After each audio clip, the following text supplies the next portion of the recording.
ಹಿಂದಕ್ಕೆ ಬಂದು ಶಾಸಕೈ ಭಾರತದ ಸಂವಿಧಾನ ಪೀಠಕ್ಕೆ ಭಾರತದ ಜನತೆಯಾದ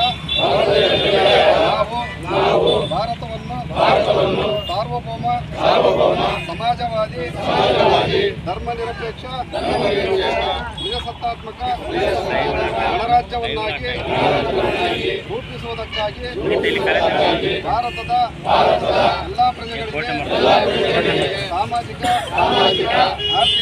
ಆರ್ಥಿಕ ರಾಜಕೀಯ ನ್ಯಾಯವನ್ನು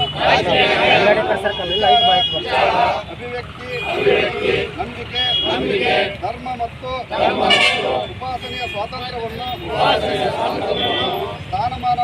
ಸ್ಥಾನಮಾನ ಮತ್ತು ಅವಕಾಶಗಳ ಸಮಾನತೆಯನ್ನು ದೊರೆಯುವಂತೆ ಮಾಡುವುದಕ್ಕಾಗಿ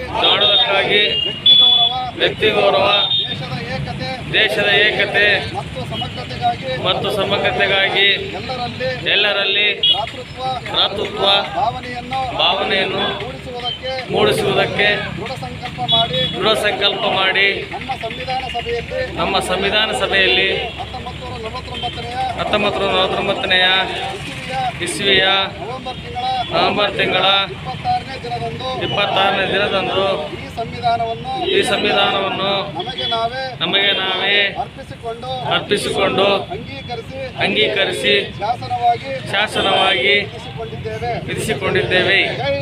ಜೈ ಭೀಮ್. ಬಾಬಾ ಸಾಹೇಬ್ ಅಂಬೇಡ್ಕರ್ ಅವರಿಗೆ ಜೈ. ಬಾಬಾ ಸಾಹೇಬ್ ಅಂಬೇಡ್ಕರ್ ಅವರಿಗೆ ಜೈ. ಬಾಬಾ ಸಾಹೇಬ್ ಅಂಬೇಡ್ಕರ್ ಅವರಿಗೆ ಜೈ.